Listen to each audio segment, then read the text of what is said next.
Welcome to the Actor's Choice, where the actors and actresses have a chance to talk about themselves and their careers. Join us now for the next hour as we explore the marvelous industry of acting by actors and actresses from today's exciting show business world. And now, direct from Hollywood, here's your host, Ron Brewington. Hi, everybody. I'm Ron Brewington, and welcome to the Actor's Choice.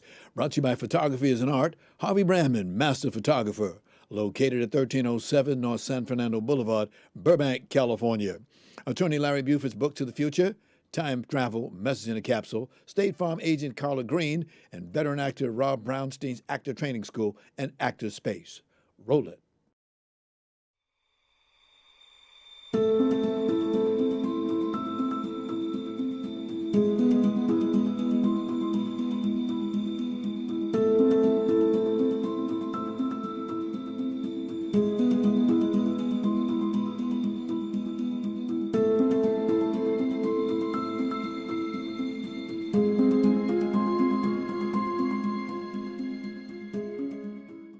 Ladies and gentlemen, you've just seen a short montage of my first guest today. She's an actress, skilled to perform on a stage, a set, or anywhere that acting is needed. She's from the state of Washington, now living here in the City of the Angels. Please welcome Deirdre Lyons. There we go. Now you have it? Okay. Yes, I hear you. All right. Thank you. Okay, well, greetings and welcome to the Actor's Choice. Okay, let's get right to it. What made you get into acting? I mean, you could have done anything else, my dear. You know that and I know it, but you chose acting. Why? True. I mean, and if anybody knows anything about acting, if you can do anything else, you probably should. But, you know, I'd just been doing it since I was a kid and I loved it. And I just kept coming back to it over and over throughout my life. I did a lot of theater up in Seattle because it's kind of a theater town. Then I moved down to LA to get into more film and television. I did a bunch of independent projects down here. I did some producing as well. And then in 2016, I started in immersive theater.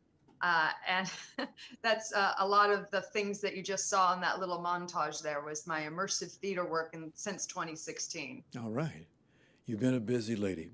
Let's go to the year 2003. Let's go back a little bit. And according to the IMDb, you got your first actor and producer credit for playing the lead role as Katrina in a movie of the same name.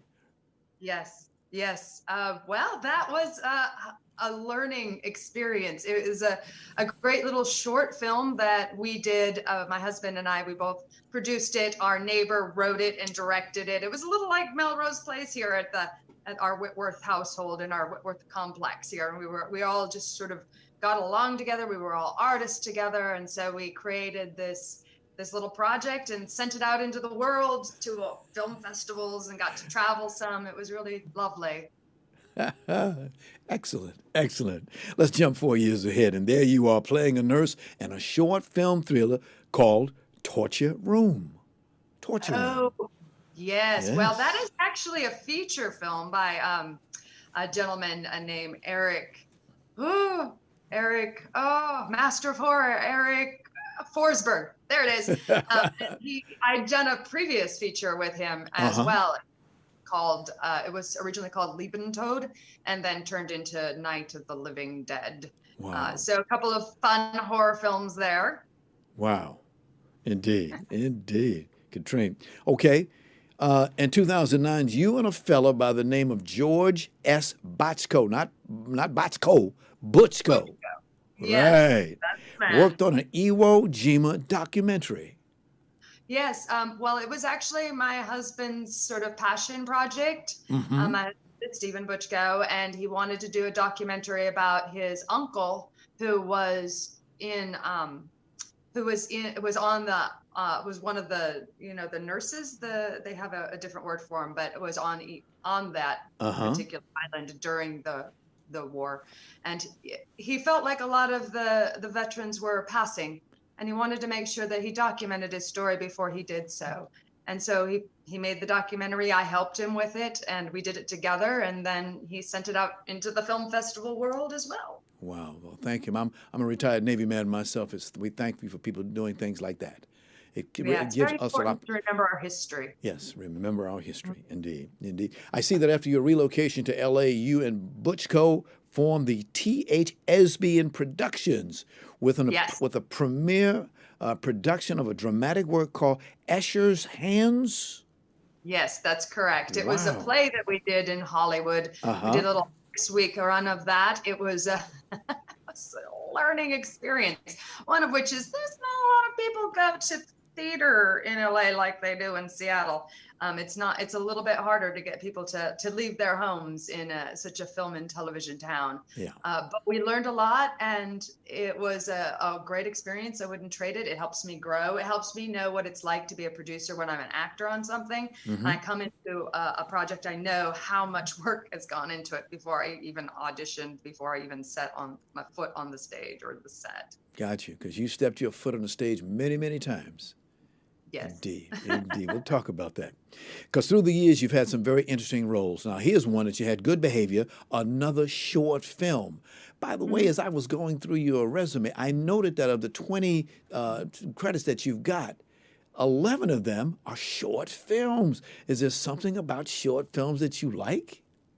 Well, when I first got here, I'd come from a theater town. So Uh-huh. I like, I'm going to need some material for my reel so people can see my work. Because, it's harder to get them to come out to see it live.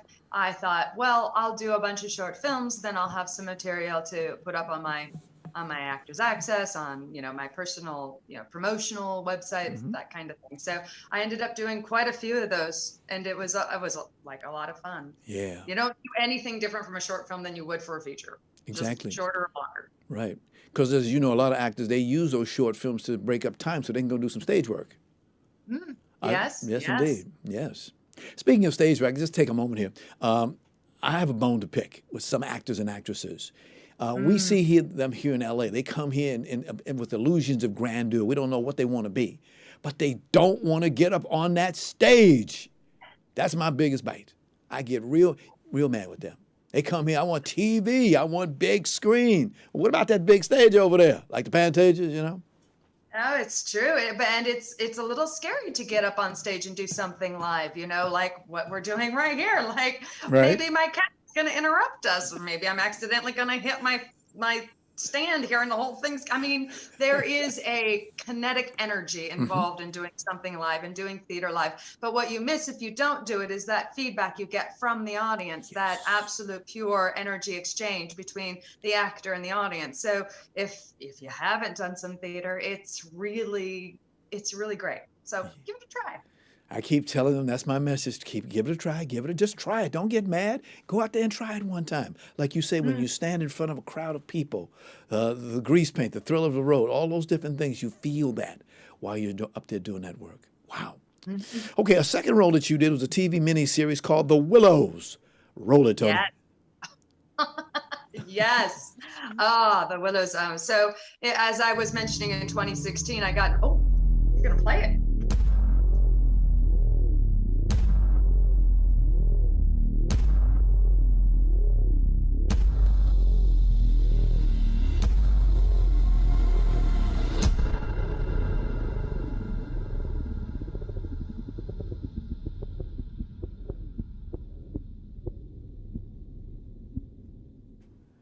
I see that in the movie The Willows, your name was Deirdre. Deirdre playing Deirdre. That's correct. That was I was interesting. honored and lucky enough to have that role sort of fashioned for me. It was double cast. That actually started out as an immersive theater experience. So I have to shout out to JFI Productions, and they're hiring me in 2016 in Entry, and then after that in the Willows. So we did that in 2016, 2017. No, 2017, 2018, 2019. We remounted that show because it was so popular. And then during that process, they turned it into a VR experience. So you can actually see it in virtual reality and sort of experience the Willows from your VR headset. Okay. Next question. We have time for one more from your montage. It was called Freaking Weekend. Roll it, Tony. I used to live on the edge, Dr. Presley. We never talk about your relationship. How's it going? Had enough? You need a vacation, and I know just the place. Welcome to the Franklin house where lovers come to be lovers. Tomorrow is Valentine's Day and we need to properly kick it off. So what are we chosen to? To finding love.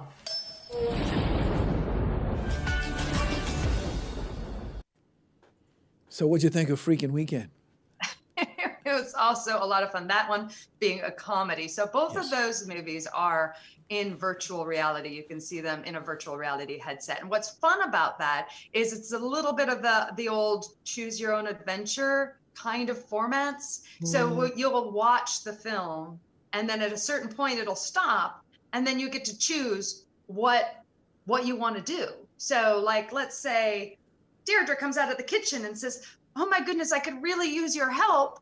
You can choose to go with her or you can choose to stay at cocktail hour. So there is a little bit of, fun in that. You get to participate in it. Excellent.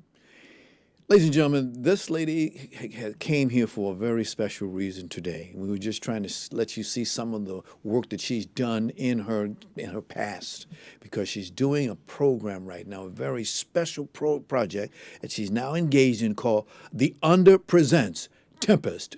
Roll it, Tony. Are you looking for a little entertainment? You've come to the right place. Prepare to be mesmerized. Prepare to be beguiled, enraptured by the impossible. A venue unlike any other. A venue outside of time and space. May I present The Under. Wow. Now that was magic. That was creativity.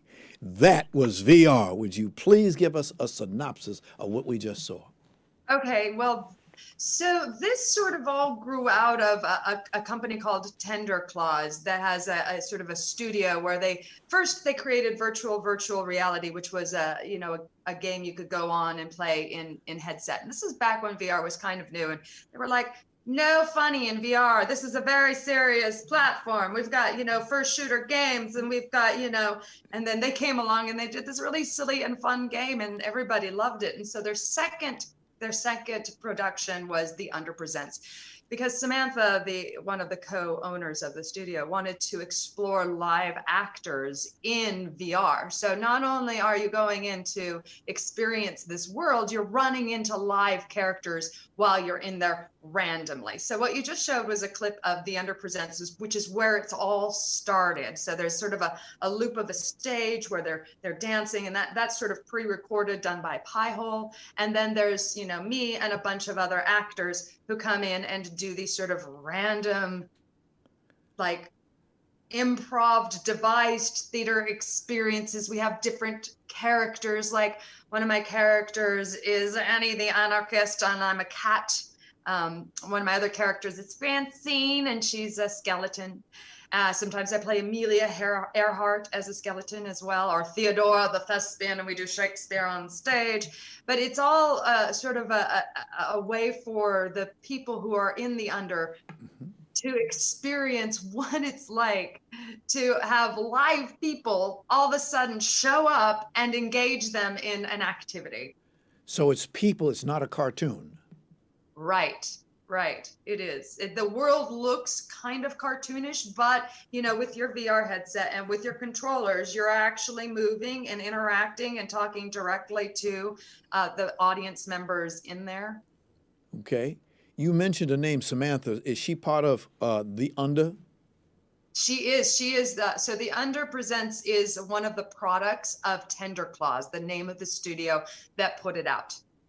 Interesting. And she's one of the co-owners of that. And she's an amazing person. She's just done so much. And she's just got her PhD, and she's going to be teaching, and they've got this studio they're running, and they're, putting out more content, new stuff that hasn't even hit the horizon yet. I mean, she's amazing. And then Danny, the other half, is he's also there running a lot of the tech and getting, a lot of the stuff done that I am not involved in. I'm mostly interacting with Samantha because she's, the creative, the director. She also wrote The Tempest, and she's just super amazing.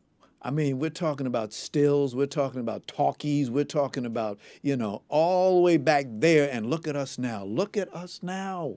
Yeah, well, and it's funny you say that because it's in some ways it's the same, because where film was in the 20s, VR is now. So in the 20s, everybody was like, how long should a film be? I don't know. Should we put music with it? How do we get people to talk? What's the best sort of way to sort of tell a story? And now we've got 100 years later where it's like, oh, okay, so over the shoulders and fast cuts and, zoom shots and, shots from way up above to establish, like they've sort of figured out the format.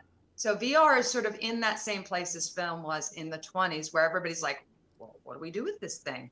Well, what can't you do with it? Right. What can you do with it? Yes. Yeah. Now, there's something very Shakespearean about your role. Can you tell us about it? Oh, well, so what happened was, so the Underpresents sort of existed, which is a multiplayer universe. And then it also had a single player element called the Time Boat. And as the pandemic happened, Samantha was wondering, how can I keep these actors employed?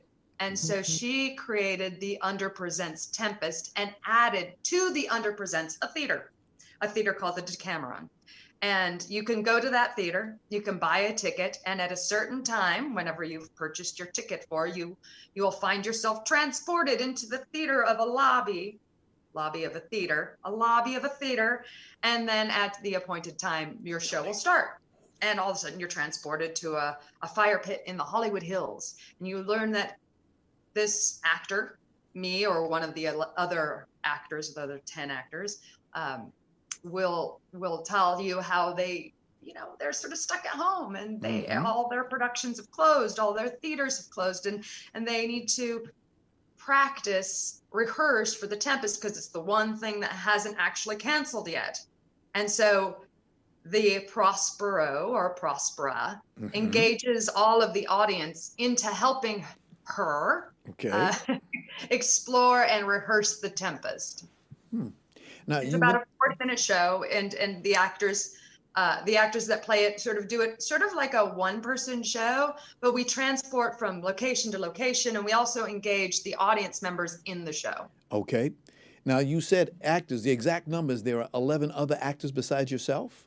That's correct. Wow. Yeah. And we're all different. So we all started with the same base script, sort of the same template, the same, we all learned it, we all memorized it and figured it out. And then Samantha was like, okay, now go ahead and put your own spin on it. Bring your own framing, your own point of view. So each of the different actors has sort of their own way of telling the story. Okay. And then, of course, since the audience is there participating, any of the audiences can do something different, which will change the story as well. So every time you come to see the Tempest, it's going to be a little different. Now, this is new for you, I understand. So you actually you enlist the audience to help you rehearse. Is that correct? Yeah, we do. And so, in like the first scene, we will cast them as like the boatmen in the first scene of the storm, and we'll send them up to the balcony, and they have like a little steering wheel, and they're supposed to steer the ship, and then we bring them down, and then they teach them a little magic to do, and then they sort of create the story that we're telling. Wow. I would estimate with personal variations among each actor and a new group of participants to each showtime, it would seem that no two performances would be the same. That's right. Yeah. So like I'm very I'm very kind of classically trained in a way, like theater is like, so I went in, I memorized everything and I got it all like down. And then there's some actors who are just more comfortable with improv or, more from a different background. Like we have one actor who is more of a opera and clown based mask puppeteer.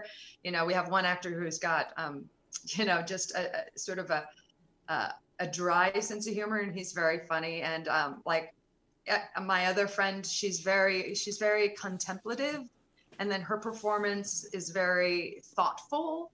Okay. But all of them are engaging, and all of them are very different.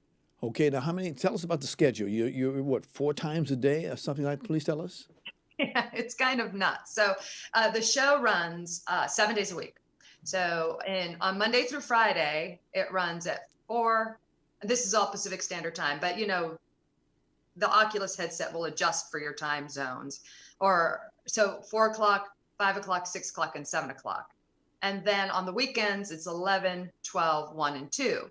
So I'm on Mondays and Wednesdays along with a couple other actors. And we will take a show with it's like 6 or 7 people. And like I said, it's a bit of a one-person show where we go through and we go through them through the show the whole time. And then, then that's like, that's kind of through the end of September. What's the reaction been since you started?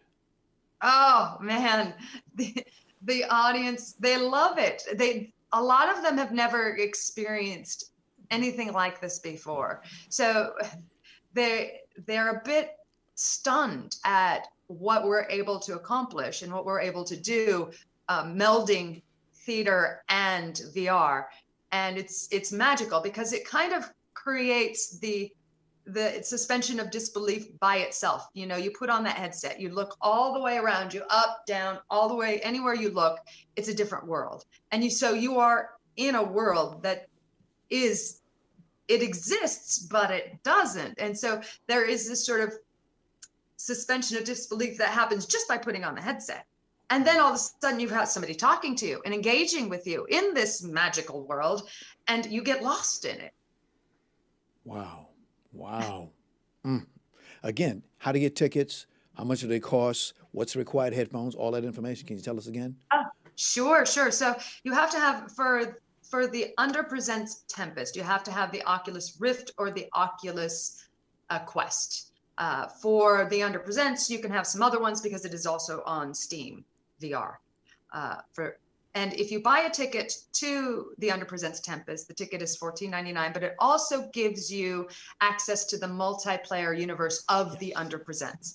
Not the Time Boat, the single player game, just the universe. So you're getting not only the ticket to the show, but the ability to go into the Underpresents and meet some live actors randomly, or watch the show, or learn to create new magic, or rebuild a temple, or all the magical things you can do in the Underpresents. Sounds great. Looks like you're having a great time.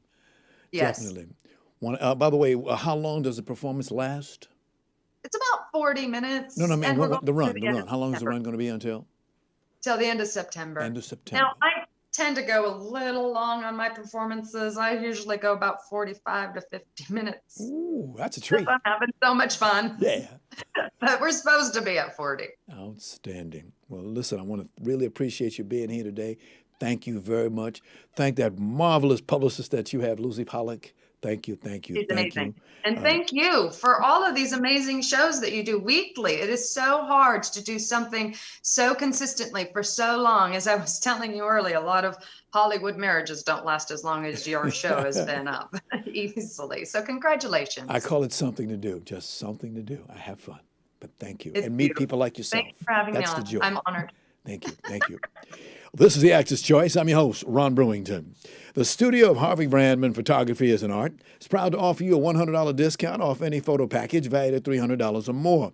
Now, Harvey's been in the business for nearly a quarter of a century, and he certainly knows how to take care of his customers. So please give him a call today at 818-954-9294. That's 818-954-9294. You'll be glad you did. And by the way, please tell Harvey that you heard about his offer right here on The Actor's Choice. Haiku, style, passion, heart. It's the latest release from author and attorney Ron Irwin. The book was inspired by the author's first exposure to haiku well over a half-century ago. Now, this experience produced within him a deep passion to experience Asia, which he later did as a U.S. Marine. The book is available in paperback at lulu.com. Irwin says he'll give 20% of net book sales split evenly between the veterans of foreign wars and Vietnam veterans of America. Book to the Future, Time Travel, Message in a Capsule, a book by author Larry Buford. It's a historical and faith-based account of how what we do and follow today will affect us tomorrow. The author also calls it an adventure for those who want to travel back through time. The book is now available in paperback for only $17.95. So please get your copy today. And now, a word from State Farm agent Carla Green. Roll it.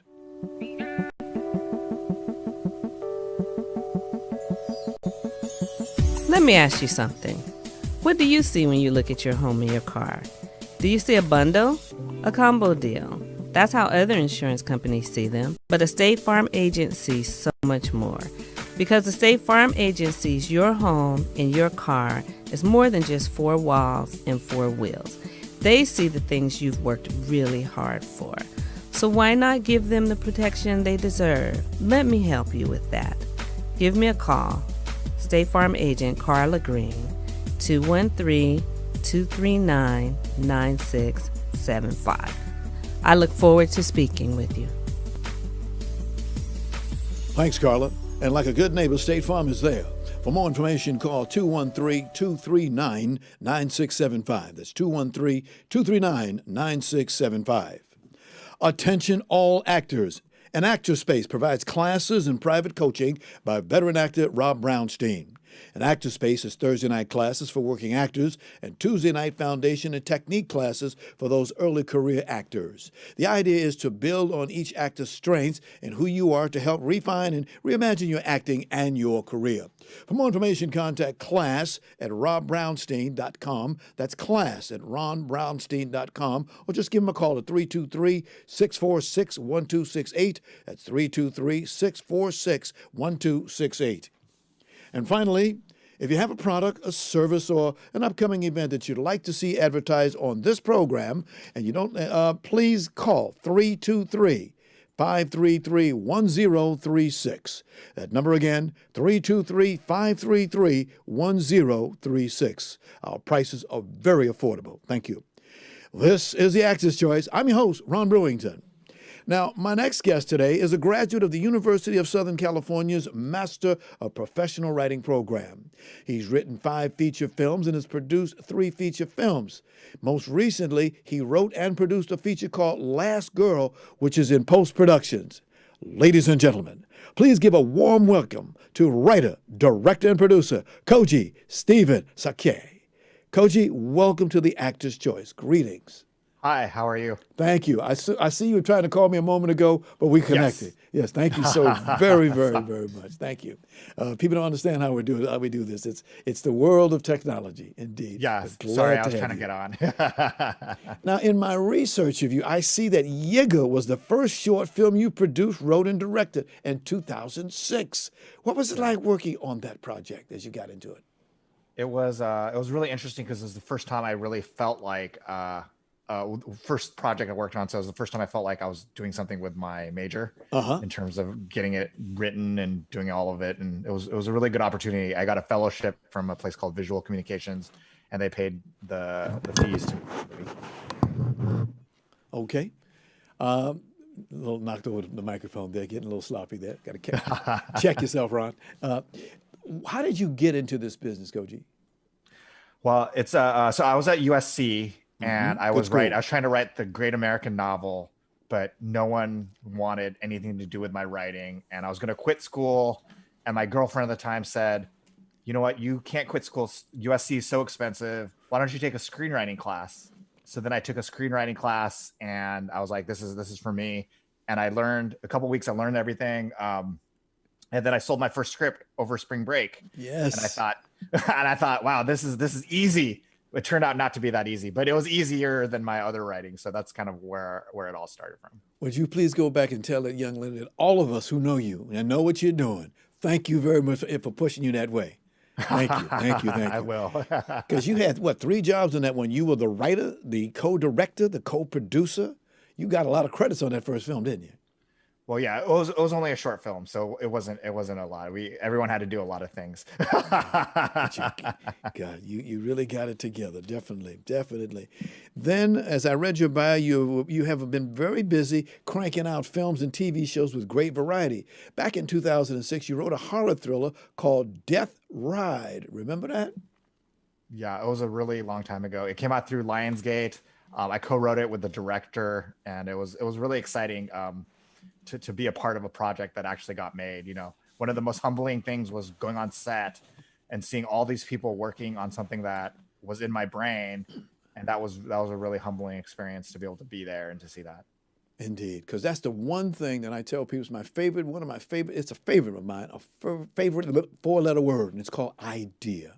People get ideas, and that's how things blossom, bloom out, and come into the world.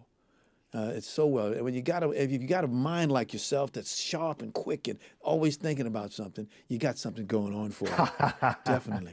I use the word variety because you seem to have a desire to do more than subjects. What's on your mind? I tend, one of the things that drives me crazy about this industry is that they try to pigeonhole you in one thing. Like, for example, my first film was a horror film. So, for example, everyone wanted me to be only a horror writer. But at the end of the day, I feel strongly that, I have a lot of different stories, and I want to be able to tell a romantic comedy, and I want to be able to tell a drama or a, period piece or a horror film. I love horror, so I want to do all of the above. Yes. Let me get right to this. What's it like being an Asian in Hollywood? It's terrible. No, just kidding. Well, ask that question.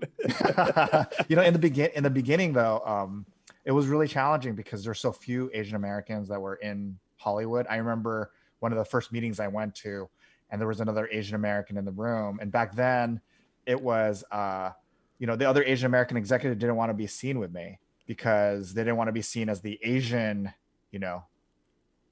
Asian executive. So, whereas I saw them as my ally, and that was really interesting to me to kind of go through that. But over the course of time, there's a lot more Asian Americans in the industry. Yes. And so it's a lot better of a world now where there's a lot more support and a lot more people out there who are willing to work with me. Excellent. What do you see in the future for Asians?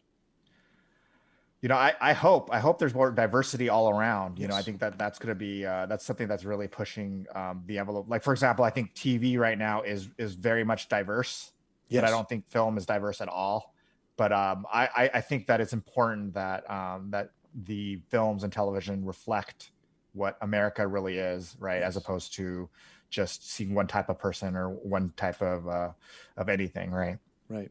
I feel the same way because in the show that I do, and we've been doing this show for a couple of years, we try to get as many people from different backgrounds so that people can see that there is diversity. It's an excellent thing to do. And nothing wrong with that. Nothing wrong with that. Continuing on with your work, sir, in 2007, you did a film documentary called Crapshoot, the documentary. Yeah, I think I was just interviewed in this documentary though, so I was only I played only a very, very minor role. I don't even remember. I think I have it somewhere, but I don't think I've seen it. Yeah, you played you. So I don't really remember much that came out of that experience.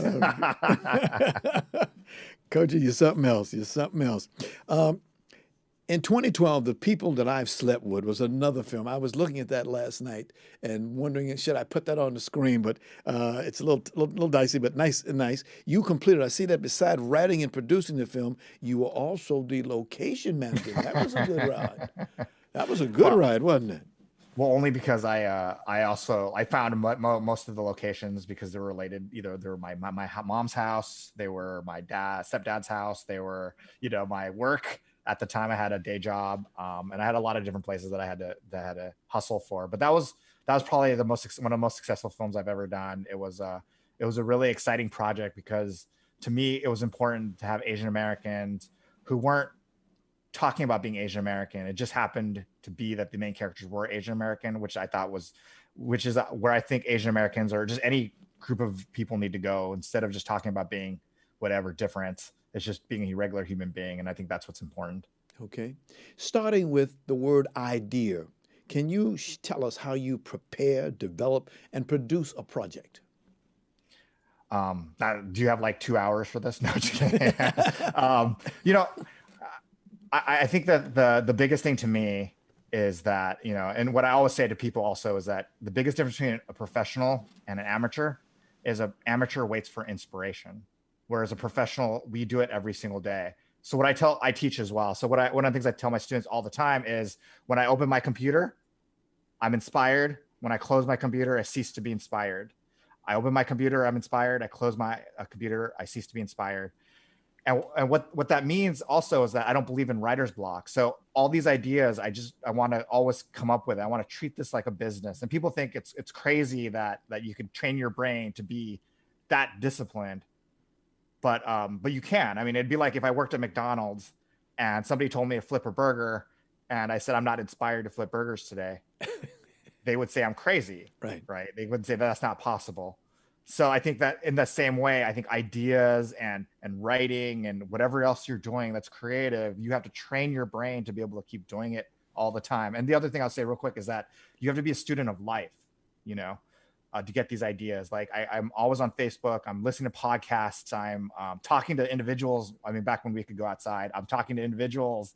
I'm reading. I'm reading the newspaper. I'm doing all these different things because that's how ideas come from. It's from interacting. It can't be just by myself in my office hanging out. Koji, if I can share with you, I teach over at Santa Monica College, and one of the things that I tell the students over there is what I call the 3 E's: education, experience, and exposure. Because a lot of kids, they don't understand. Yeah, go out there, get that education. That's great. But go get some experience too. Yeah. Oh, yeah, for sure. That's you have where to it's be out, at. you have to go out there and do it as well. Right. The 3 E's, indeed. And I also say, sorry to interrupt you. I also say that, it's like talent is, I think being successful is having a talent, but it's also about hard work, and it's also about who you know.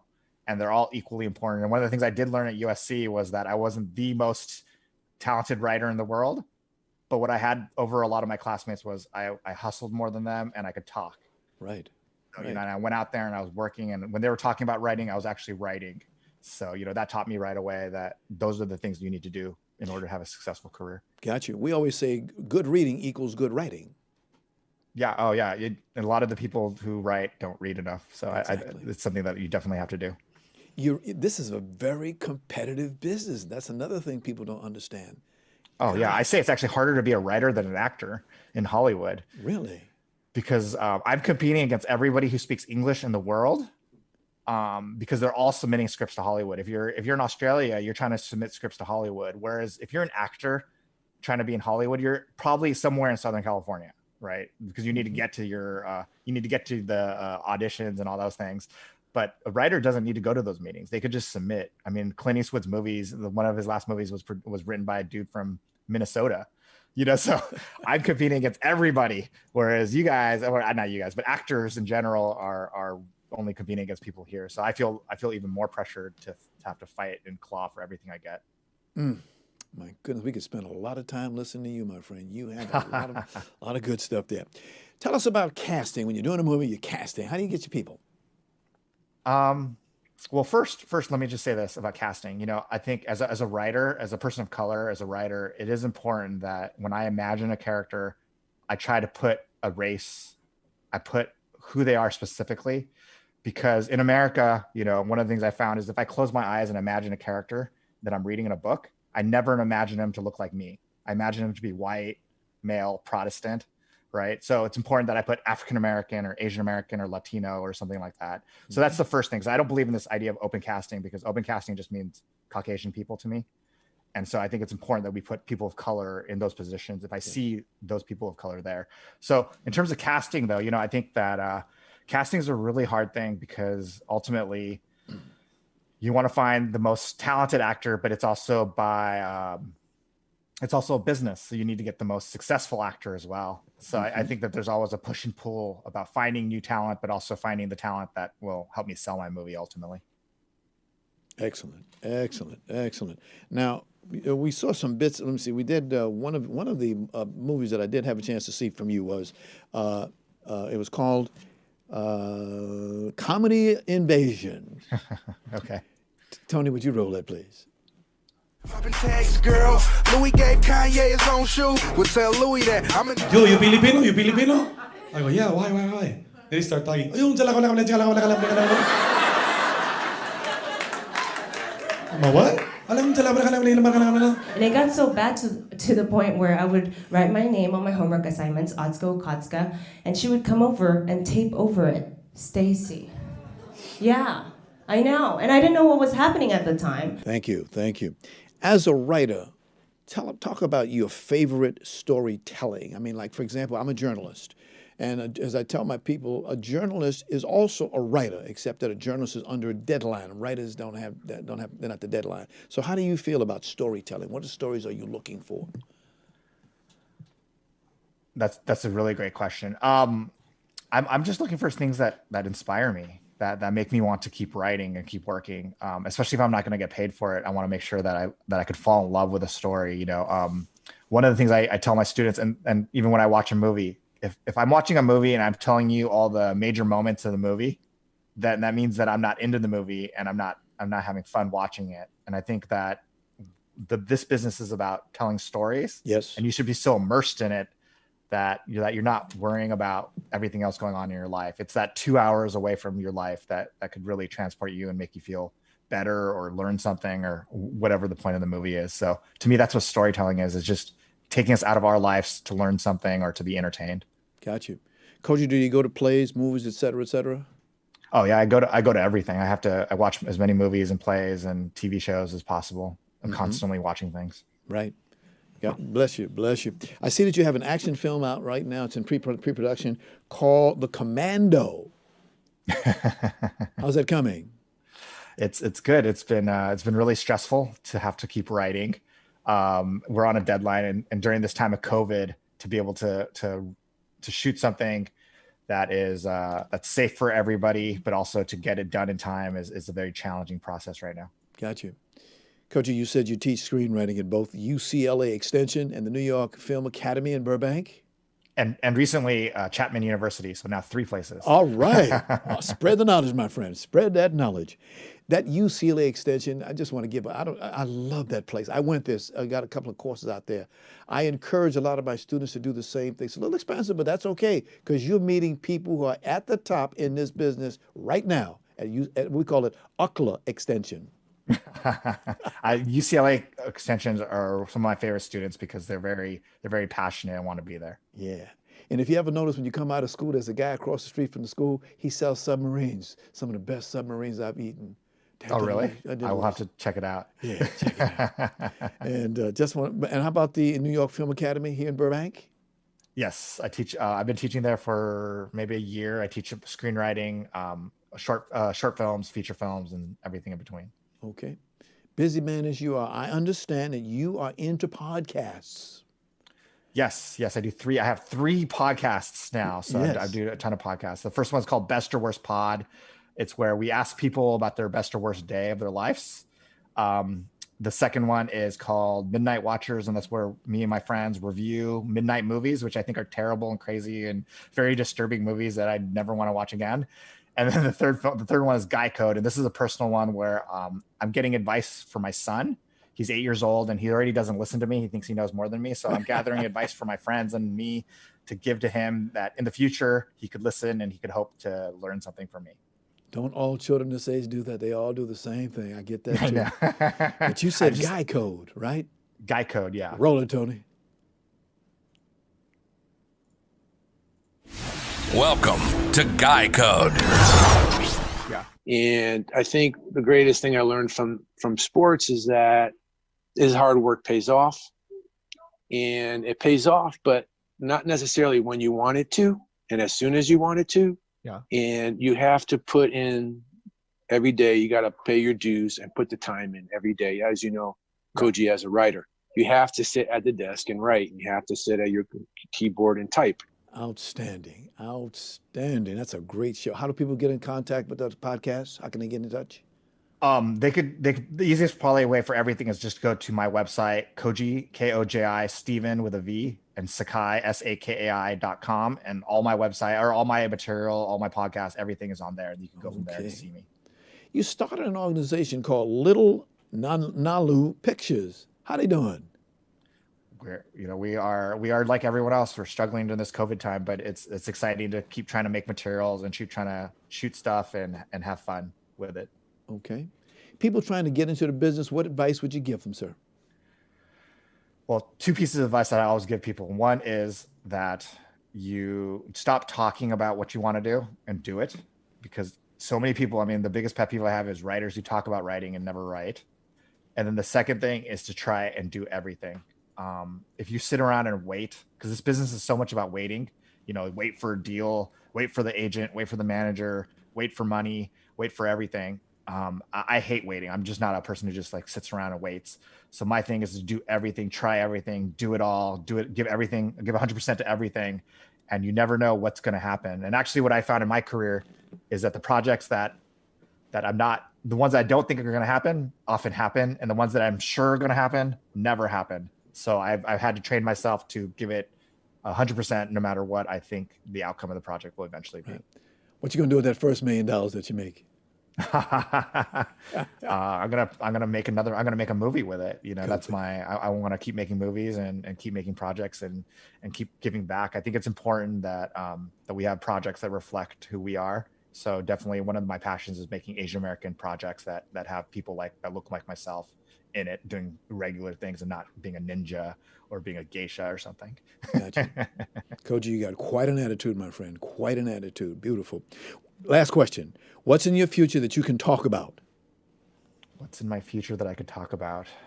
Because you don't give away nothing in this town. You don't even tell your mama about what you got. Well, I think the biggest thing I could talk about is that I have films that are going to be in production. As soon as this COVID situation becomes a little bit more manageable, a lot of my films that are bigger are going to be starting to go in production, and I'm super excited about moving into a different stage of my career. Wow. Well, Koji, we really, really, really appreciate you being here today. We'd like to have you back again in the future, hear some more about you. And thank you very, very much. Thank you so much. And I'd love to come back anytime. You got it. Thanks for our sponsors, Harvey Brandman, Photography is an Art, Ron Irwin's Haiku, Style, Passion, Heart, Larry Buford's Book to the Future, Time Travel, Message in a Capsule, and Rob Brownstein's Actor Training School and Actor Space. And much, much thanks to our guests today, actress, producer Deirdre B. Lyons, and producer, writer, and director Koji Stevens Sakai. And of course, special thanks to our ever-growing audience. Be well, and we'll see you next time.